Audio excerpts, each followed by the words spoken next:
সরিষা পরিমাণ আগুন। এবার মালিক ফেরেশতা শর্ত দিনের, সরিষা পরিমাণ আগুন নিবা, তবে গভীর সমুদ্রে 7 বার দই উঁচু কোনো পাহাড়ে রাখবা, চাইয়া দেখবা আগুনটা পাহাড়কে জ্বালিয়ে পুড়িয়ে আবার সে জাহান্নামের মধ্যে চলে আসবে। আওয়াজ তুলে তুলে বলেন না নাউজুবিল্লাহ। আগুন আবার ধুইলে থাকিনি, আর সেই আগুন ধোয়ার পরেও যদি পাহাড়ে রাখে, পাহাড়কে পুড়িয়ে অস্তিত্ব নষ্ট করে আবার যেখানকার আগুন সেখানে চলে যাবে। সেই আগুন বরাদ্দ পাপীদের জন্য। শুধু এখানে ক্ষান্ত নয় বন্দরে আমার, শুধু এখানে ক্ষান্ত নয়। ও দাউদপুরের আমার ভাই বাবার, আমার মা বোনেরা হৃদয় করে শোনো গো, এখানে ক্ষান্ত নয়, জাহান্নামীদের আযাব আরো আছে বন্ধু।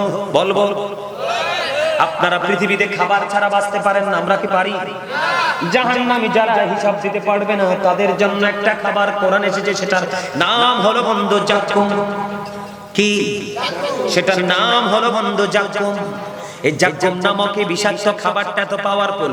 বর্তমানে যদি দাউদপুরের জমিনে একটা ফোঁটা যদি পড়ে, কিয়ামত পর্যন্ত গোটা পৃথিবীর মাটি বিষাক্ত হয়ে যাবে। ও বন্ধু, পৃথিবীর বুকে কিয়ামত পর্যন্ত কোনো ফসল ফলানো যাবে না। জোরে কন্যা নাউজুবিল্লাহ। এই ভয়ঙ্কর খাবার জাক্কুম আপনার আমার জাহান্নামীদের জন্য বরাদ্দ। মুখের সামনে আনতে দেরি এত বিষাক্ত দাঁতগুলো পড়ে যাবে, পেটের মধ্যে যাইতে দেরি সরিষা পরিমাণ ভিতর থেকে সব কিছু লিকুইড হয়ে বের হয়ে যাবে। ও বন্ধু, এত ভয়ঙ্কর সেই জাক্কুম খাবার পাপীদের জন্য বরাদ্দ। হাদিস শরীফের মধ্যে সে আরেকটা খাবার পাপীদের জন্য বরাদ্দ। সেই খাবারটার নাম হলো তিনাতুল খাবার। ইয়া রাসূলুল্লাহ, ইয়া হাবিবাল্লাহ, নবী গো, এই তিনাতুল খাবারটা কি গো নবী? আমার নবী ডেকে ডেকে বললেন, এই তিনাতুল খাবারটা হলো আরেকটা জাহান্নামীর নিংড়ানো রক্ত অথবা পুঁজ। আপনারা মনে কথাটা বুঝেন নাই? মানুষের গায়ে পচন ধরে না, আবার অনেকের গায়ে দেখবেন বড় বড় ফোড়া হয়, অনেক বড় করে হয় না? এটা পাকবে, পাকার পরে দেখবেন টিপ দিলে রক্ত পুঁজ, পচা দুর্গন্ধযুক্ত রক্ত পুঁজ বের হয়। একটা জাহান্নামী কিন্তু আপনার তাকে শুধু একটু ফেলেই রাখবে না, সে পুরে পুরে পুরে পুরে একবারে লিকুইড হয়ে যাবে, ওই যে জুসের মতো। আবার তাকে বানানো হবে, এইভাবে তার সাজা চলতেই থাকবে। নাউজুবিল্লাহ বলেন না। এই যে রক্ত পুঁজ গুলো আরেকটা জাহান্নামীর জন্য খাবার। নাউজুবিল্লাহ বলেন না। সহ্য করা যাবে? আরো জোরে বলেন না। সহ্য করার জিনিস এগুলো? এই দুনিয়াতে কাজ করতে করতে বন্ধু মানুষ ক্লান্ত হয়ে যায়, যায় কি যায় না? একেবারে ক্লান্ত হয়ে যায়। প্রাণের তৃষ্ণা লাগলে মানুষ পানি চায়। গরম পানি দিলে কিন্তু কলজা ভিজে না। ফ্রিজের পানি মিশাইয়া খায়। বিশেষ করে রোজা রাখলে প্রত্যেকটা দিন মানুষ রোজার ভিতরে কি করে? কথা কয় না। ঠান্ডা পানি খায় না, ফ্রিজের পানি দিয়ে কলিজাটা ভিজে যায়। কিন্তু বন্ধু, তোমরা সবাই হৃদয় খুলে শোনো, জাহান্নামী যারা, পাপী যারা, নোংরা মানুষ যারা, যাদের মনের করে শুধু ময়লা, আল্লাহর হাবিব জানিয়ে দিয়েছেন তাদের যখন পানির তৃষ্ণা লাগবে, পানির জন্য হাহাকার শুরু হয়ে যাবে। এত তপ্ত গরম পানি তাদের মাথায় ঢেলে দেওয়া হবে, পেটের মধ্যে ঢুকবে। আল্লাহ রাসূল বলেছেন দুই পায়ের মধ্যখান দিয়ে সবকিছু ম্যাঙ্গো জুসের মতো লিকুইড হয়ে বের হয়ে যাবে। ওই যে বলেছি লা ইয়ামুতু, মরতে পারবা না, ফিহা ওয়ালা ইয়াহইয়া, বাঁচতেও পারবা না, ওয়া মা হুমান হাবি গায়বিন, পালাইতেও পারবা না। আল্লাহ বলেছেন ইন্না বাতশা রাব্বিকা লাশাদীদ, আল্লাহ বলেছেন ধরবে খুব শক্তভাবে, ওখান থেকে পিছলাইতেও পারবা না। হুজুররা ওয়াজ করলে সামনাসামনি হয়তো চোখ লজ্জায় কিছু বলে না, পিছনে পিছনে অনেকেই দেখি হুজুরদেরকে নিয়ে কত মন্তব্য করে। ওরাই থাকবে সর্বোচ্চ সম্মানের আসনে, আর যারা মন্তব্য করে তারাই থাকবে সবচেয়ে নোংরা জায়গায়। যেই নোংরামির সম্পর্কে বর্ণনা করে শেষ করা যায় না। মৃত্যু কেমন হবে জানেন? এই মৃত্যুটা কেমন হবে? আমি আপনার জাহান্নামী যারা, তাদের মৃত্যুটা, জানটা দেহ থেকে যখন রুহুটা বের করা হবে, বের করার জন্য আজরাইল আসবে, রুহুটা বিভিন্ন জায়গায় বডির পালানোর চেষ্টা করবে। কি করবে? কিন্তু এই বডিতে আজরাইলের চোখ পাখি দিয়ে পালাইয়া থাকার কোনো সুযোগ নেই। আপনারা জানেন না, অত্যন্ত লজ্জাজনক ঘৃণ্য বিষয়।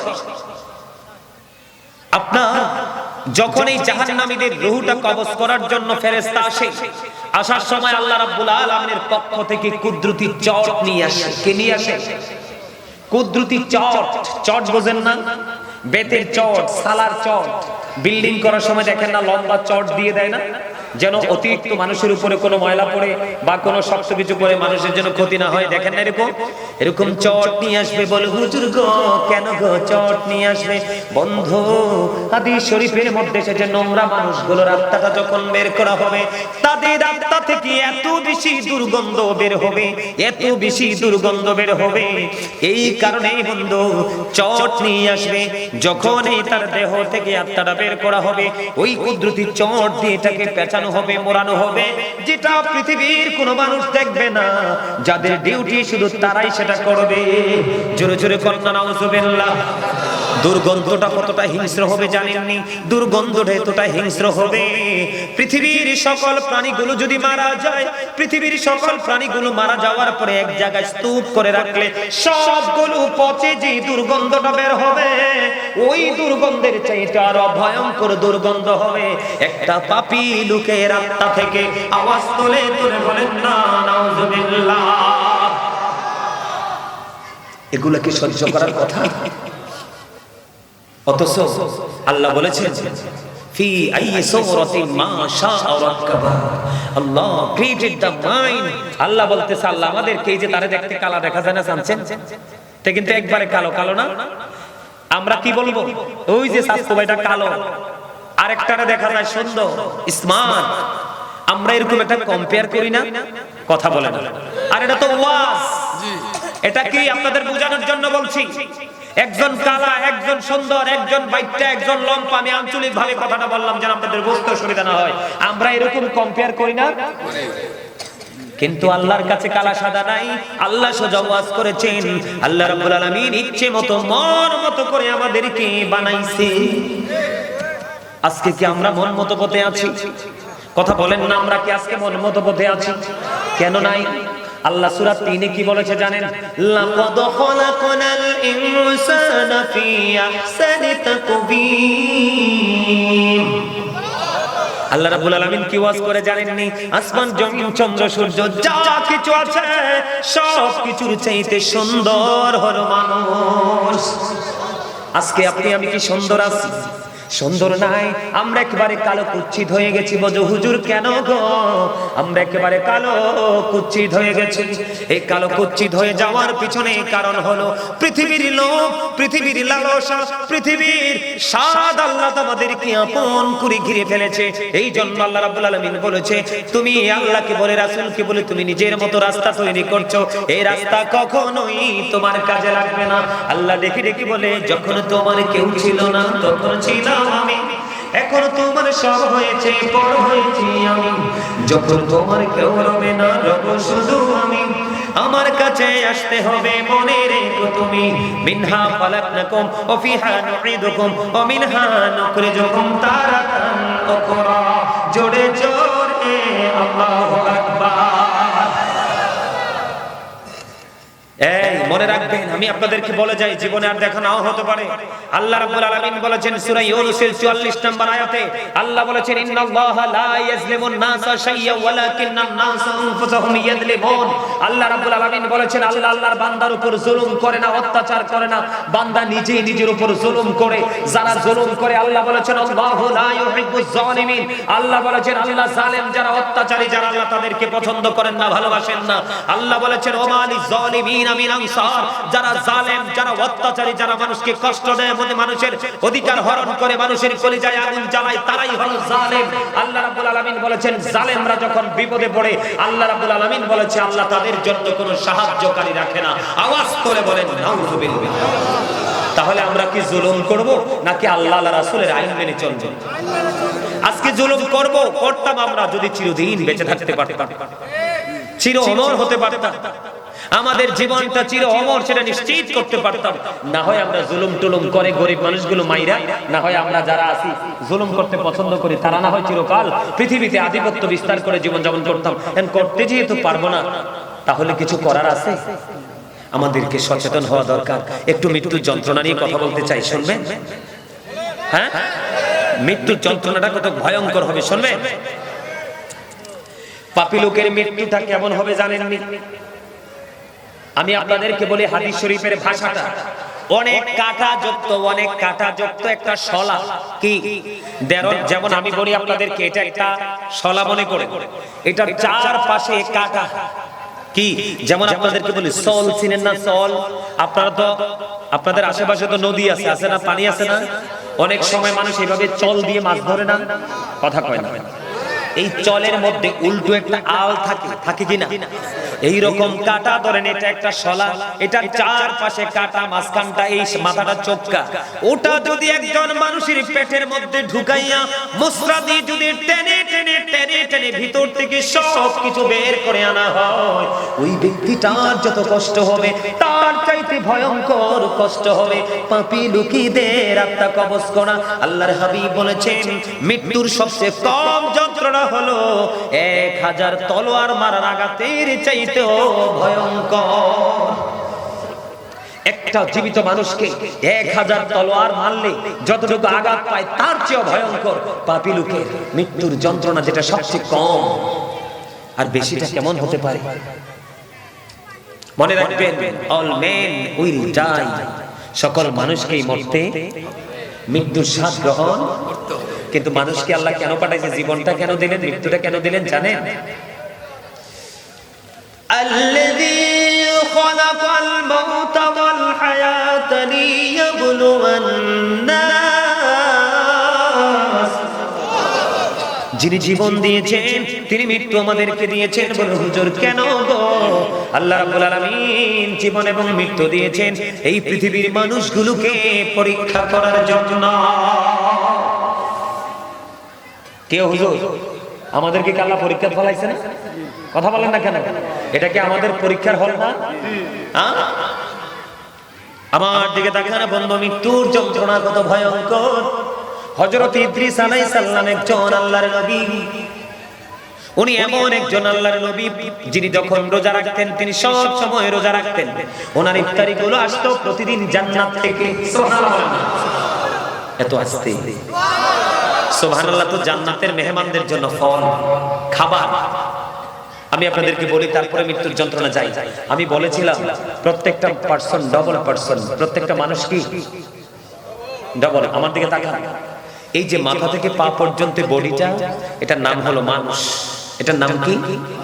মানুষ। বাংলা ভাষায় মানুষ বলি, ইংলিশে আমরা কখনো বলি ম্যান, আবার কখনো বলি পার্সন।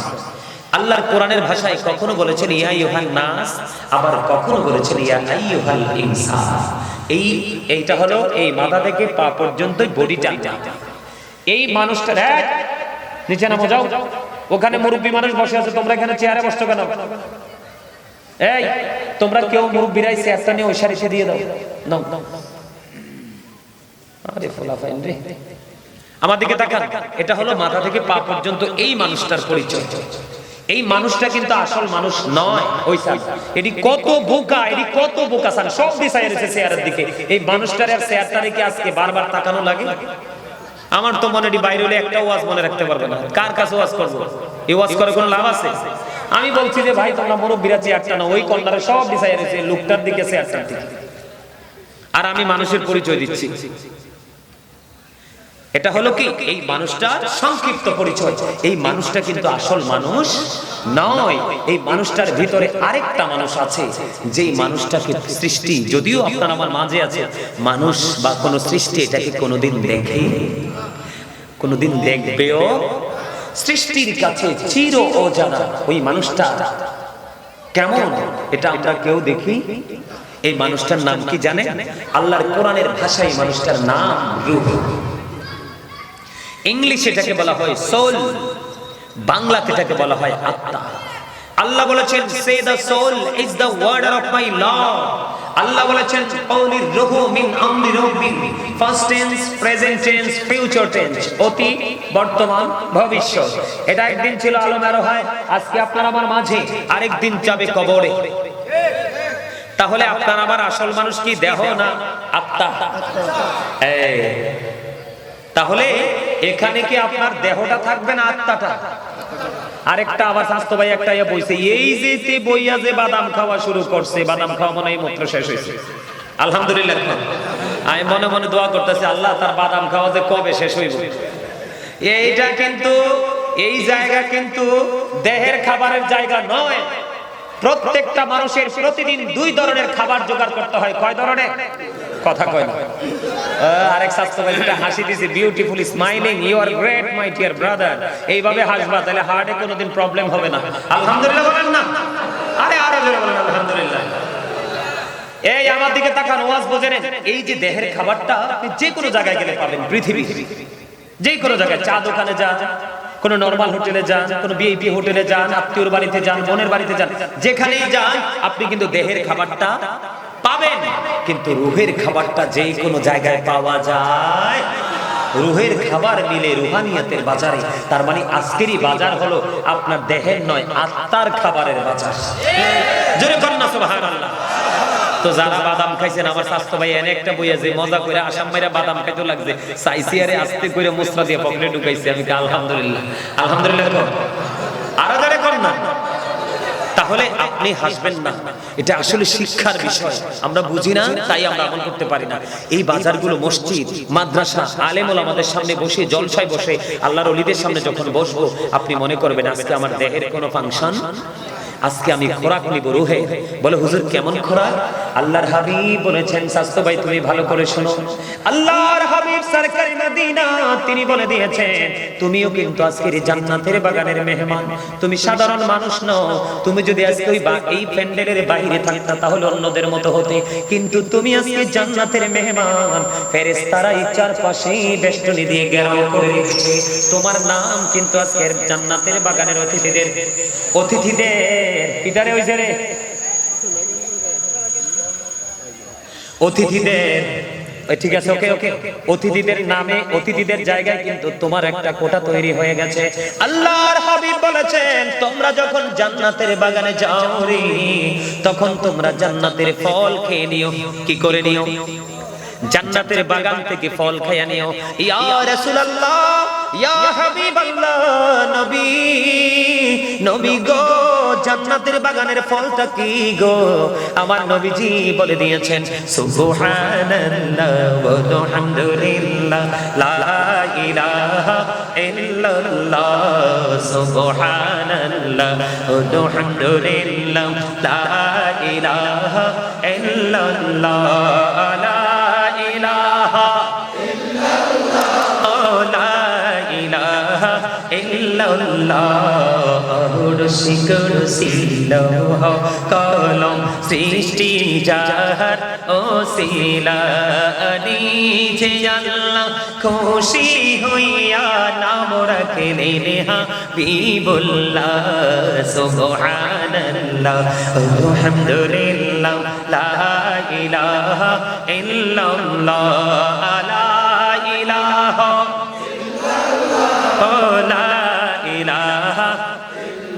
লা ইলাহা ইল্লাল্লাহ মুহাম্মাদুর রাসূলুল্লাহ সাল্লাল্লাহু আলাইহি ওয়াসাল্লাম। আলহামদুলিল্লাহ বলেন।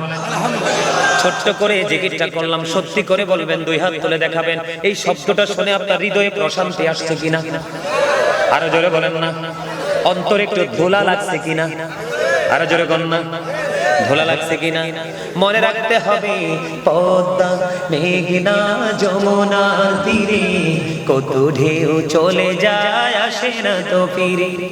আমিও চলে যাব এমনি করে, আসব না কভু ফিরে।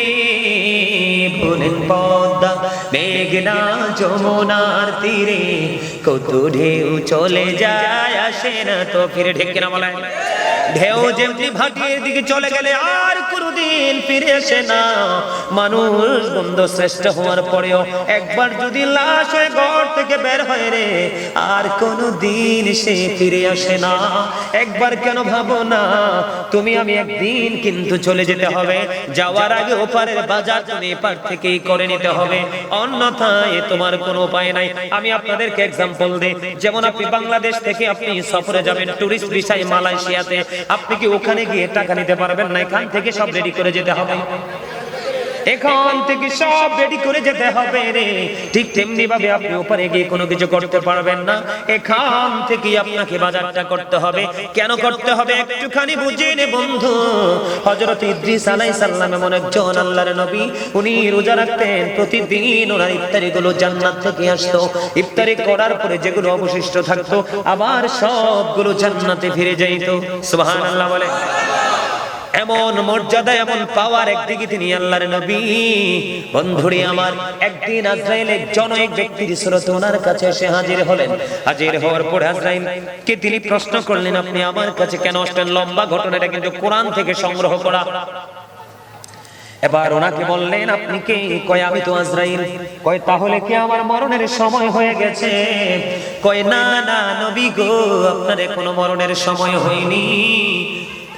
আমি এসেছি আপনার সাথে একটা বন্ধন তৈরি করার জন্য। কয় আপনি আজরাইল, আপনি আমার কাছে আসছেন, আমার মরণের সময় হয়নি, আমার সাথে বন্ধন করার জন্য আসতেন। আজরাইল আসলে তো আর পৃথিবীতে কারো সময় থাকে না। আজরাইল বলতেছে, হ্যাঁ আপনার সাথে আমি একটা বন্ধন তৈরি করার জন্য এসেছি। তাই কহ। এবার ইদ্রিস আলাইহিস সালাম একটা শর্ত দিয়ে দিলেন, কয় আপনি যদি আমার সাথে বন্ধন তৈরি করতে হয় তাহলে আমার কিছু শর্ত মানতে হবে। সুবহানাল্লাহ বলেন না? কয় শর্ত মানতে হবে? কয় হ। কয় আমারে একবার মরণ দিতে হবে।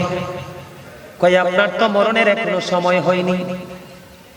দ্বিতীয় শর্ত দিলেন, আমাকে আবার পুনরায় চিন্তা করতে হবে। তৃতীয় শর্ত দিলেন, আমাকে একবার জাহান্নাম দেখাতে হবে, আমাকে একবার জান্নাত দেখাতে হবে। শর্ত যখন দিলেন একটা একটা করে, প্রথম তো মরণ। কয় আপনার তো মরণের অনুমতি অর্ডার এখনো হয়নি, পার্লামেন্ট থেকে কিন্তু এখনো অর্ডার আসেনি। কয় আপনি অনুমতি নিয়ে আসেন। আল্লাহ রাব্বুল আলামিনকে ডাক দিয়ে বললেন, আজরাইল আল্লাহ গো, আপনার ওই প্রিয় নবী তিনি মৃত্যুবরণ করতে চায়। এবার আল্লাহ রাব্বুল আলামিন বললেন, আজরাইল আমার নবী যেহেতু চায় ওনাকে মরণটা দিয়ে দাও। সুবহানাল্লাহ বলে। এবার বন্ধু ওনাকে মরণ দিয়ে দেওয়া হলো। দ্বিতীয় শর্ত কি? আমাকে একবার জীবিত করতে হবে। মৃত্যুবরণ করার পরে বন্ধু ওনাকে আবার জিন্দা করা হলো। জীবিত করার পরে ওনাকে প্রশ্ন করা হলো, আপনি যে মৃত্যুবরণ করেছেন আপনার মরণটাকে আপনি কেমন পেয়েছেন গো? এই কথা বলতে দেরি রে, মাইকের কি হইছে রে? তোমরা হাসতে পারলা না? এরা বুঝতে পারে নাই আমি স্লিপ করছি যে।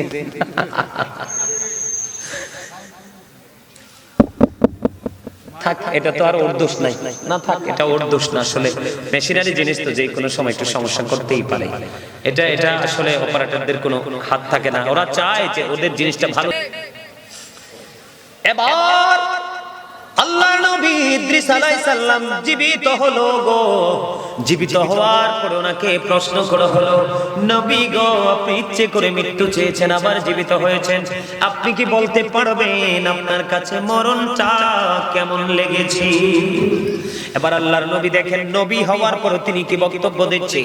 এবার ইদ্রিস আলাইহিস সালাম ডেকে ডেকে বলতেছেন, হে আজরাইল আমার কাছে মৃত্যুটাকে এমন মনে হয়েছে জীবিত একজন মানুষকে জিন্দা অবস্থায় পা থেকে মাথা পর্যন্ত চামড়াটা জিন্দা অবস্থায় ছুলে ফেললে, মাথা থেকে পা পর্যন্ত চামড়াটা ছুলে ফেললে একটা মানুষের যেমন কষ্ট হয় রে, আমি ইদ্রিস আলাইহিস সালামের কাছে, আমি নবীর কাছে মরণটা তেমন যন্ত্রণাদায়ক মনে হয়েছে।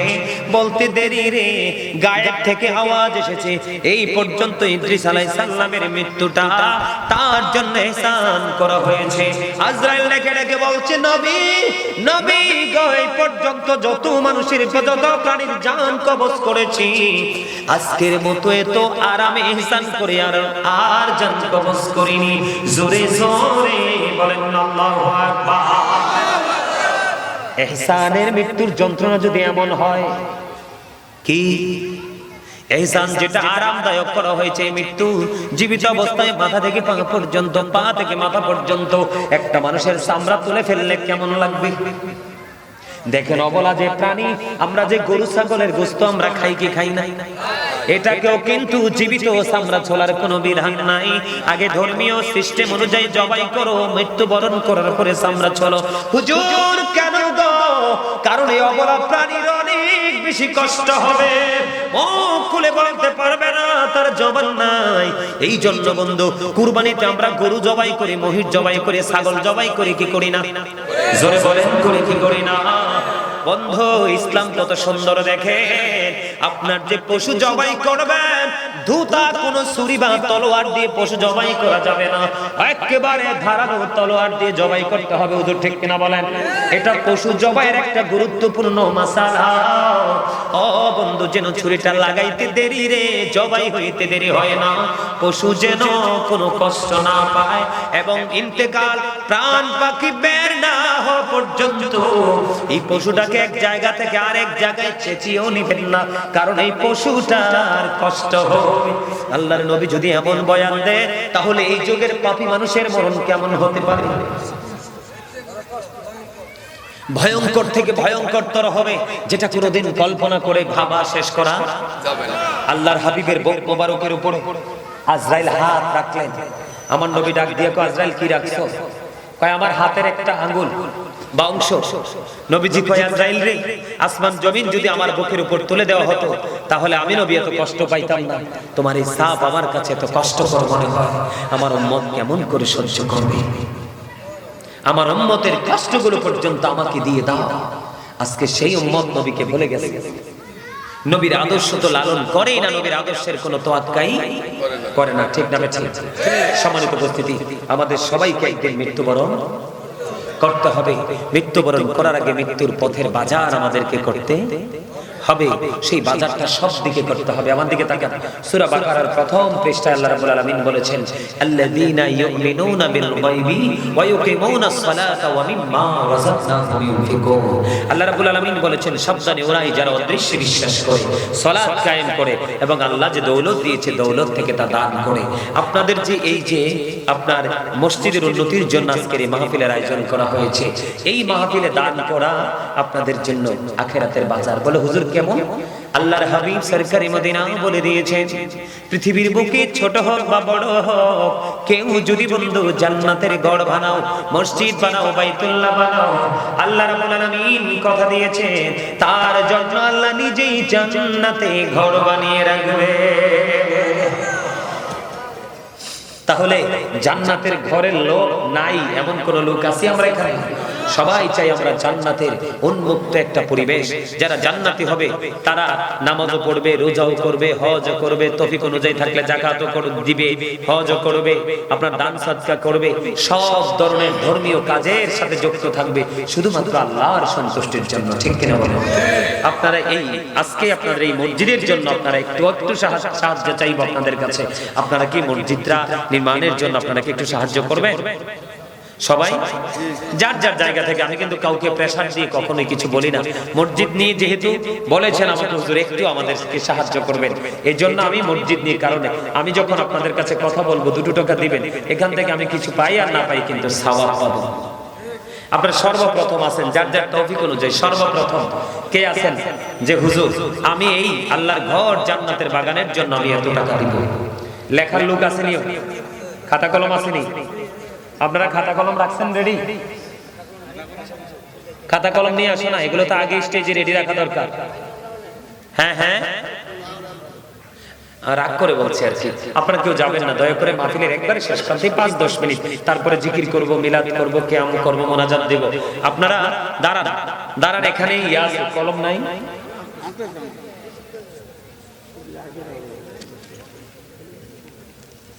আপনাদের অনেক কিছুতে সমস্যা, আপনারা রাগ করবেন না। 41তম মাহফিল, আমার মার মুখে শুনছি, যার হয় তার 8 বছরে হয়, যার হয় না তার 80 বছরে হয়। যার বিবেক হয় সে 8 বছরে তার বিবেকের যেই বিচক্ষণতা সে প্রকাশ করে, আর যার হয় না সে 80 বছরেও পারে কথা কয় না। আমাদের রাসূল যখন পৃথিবীতে আসছে ছোট্ট ছিলেন, অন্য সবাই যাইতো খেলাধুলার মাঠে, আর তিনি নির্জনে বসে ধ্যান করতেন। তখনই বুঝতেন যে তিনি আসলে সাধারণ কোন শিশু নয়। ঠিক না ঠিক? হ্যাঁ, আপনারা দয়া করে কেউ যাবেন না। এখন যদি চান তাহলে আমি মনে করব অর্থ দেয় কে? আবার নেয় কে? আপনাদের দিকে পানি টানি আছে, একদিকে ভাঙে না আবার আরেক দিকে গড়ে না। এখানে পৃথিবীর কারো হাত আছে? করেন কে? এগুলো আমাদেরকে দেখে দেখে শিখার জন্য বলে। হ্যাঁ, আল্লাহ রাসূল বলেছেন বুদ্ধিমান মানুষ ওরাই যারা অসুস্থ হয়ে যাওয়ার আগে সুস্থতাকে কাজে লাগায়। বুদ্ধিমান মানুষ হলো ওরাই যারা ব্যস্ত হয়ে যাওয়ার আগে অবসর সময়কে কাজে লাগায়। বুদ্ধিমান মানুষ ওরাই, বিবেকবান মানুষ ওরাই যারা সম্পত্তি ফুরিয়ে যাওয়ার আগেই যার যার তৌফিক অনুযায়ী আল্লাহর সন্তুষ্টির জন্য খরচ করে। শুনেন, আব্দুল্লাহ ইবনে মাসউদ রাদিয়াল্লাহু তাআলা আনহু থেকে একটা হাদিস বর্ণিত। হাদিসখানে এসেছে বুখারী এবং মুসলিম শরীফের মধ্যে। আল্লাহ রাসূল একদিন সাহাবায়ে কেরামদেরকে প্রশ্ন করলেন যে তোমাদের মধ্যে এমন কি কেউ আছো যে নিজের সম্পদের চাইতে ওয়ারিসের সম্পদ বেশি পছন্দ করো? সাহাবায়ে কেরাম বলেন, ইয়া রাসূলুল্লাহ, না, আমাদের মধ্যে এমন কেউ নাই যে নিজের সম্পদের চাইতে ওয়ারিসের সম্পদ বেশি পছন্দ করে। তখন নবীজি আবার পুনরায় বলতে লাগলেন যে ওইগুলো হলো তোমার নিজের সম্পদ যা তুমি মৃত্যুবরণ করার আগে আল্লাহর সন্তুষ্টির জন্য খরচ করে যাও। আর যদিও তোমার সম্পত্তিগুলো তোমারই উপার্জিত সম্পদ, তুমি পৃথিবীতে রেখে গেছো, কিন্তু তোমার মরার পরে এই সম্পত্তি আর তোমার না, এগুলো তোমার ওয়ারিসের। তো এই জন্য আমাদের সবার উচিত, এই আপনারা আমার সাথে তো মোবাইলটা নাই, আপনারা শুনলে আশ্চর্য হবেন। 30 বছরের একটা পুরনো মসজিদ, মাটির ঘর, টিনের চালে নামাজ পড়তো আমার গ্রামের মানুষ। এত ভয়ঙ্কর অবস্থা হয়েছে, এই বছর আমি অদম গুনাহগার এই মসজিদের কাজ ধরেছি। আমার মুষ্টিময় কিছু মহব্বতের মানুষ, এলাকার কিছু মানুষ আপনার অল্প কিছু টাকা দিয়েছেন। কত? অল্প কিছু টাকা দিয়েছেন। মসজিদে প্রায় 40 লক্ষ টাকার উপরে মনে হয়ে গেছে। আমার এখনো আমি সঠিক হিসাবটা করিনি, কারণ সময় পাই নাই। এর মধ্যে পুরো টাকা, ম্যাক্সিমাম টাকাই আমি অদম গুনাহগার দিয়ে মসজিদ, আগে ছিল পাঞ্জেখানা আর এখন হয়েছে জুমার মসজিদ। কিসের মসজিদ? জুমার মসজিদ। এই যে গত জানুয়ারির প্রথম শুক্রবার থেকে জুমা চালু করছি এবং প্রত্যেক জুম্মা বলে আসছি যে জুম্মার খতিব যিনি জুম্মা পড়াবেন ওনার জুম্মার হাদিয়াটা প্রতি বছর আমি যতদিন আল্লাহ আমাকে বাঁচিয়ে রাখে, আমি প্রতি মাসে মাসে এই খতিব সাহেবের হাদিয়াটা আমি দিব যতদিন আল্লাহ আমাকে বাঁচিয়ে রাখে। অথচ আমি থাকি মানুষের বাড়িতে ভাড়া, কারণ আমি জানি ভাড়া থাকলেও মরতে হবে, নিজে ঘর বানিয়ে থাকলেও মরতে হবে। তো রাসূল বলছে উপরে গেলে নাকি ঘর পাওয়া যাবে, আল্লাহর বানানো ঘর, জান্নাতের বাগানে। এই জন্য আমি বলছি দুনিয়া ভাড়া থাকলেও মরবো, নিজের বাড়িতে থাকলেও মরবো, তো উপরের ঘরের ব্যবস্থা করি। এখানে আমার কিছু প্রিয় লোক যথেষ্ট, আমার কিছু মহব্বতের মানুষ যথেষ্ট সাপোর্ট দিয়েছেন, 2-3 জন, ওরা আমার সাথে যুক্ত হয়েছেন, আমি করতে পেরেছি। তো আপনাদেরকে বলবো আপনাদের গ্রামে, আপনাদের এলাকার মানুষের সৌন্দর্য, উন্নতি, আল্লাহ রহমত বরকত আপনাদেরকে দিবে। তো এই জন্য আপনাদেরকে বলছি সর্ব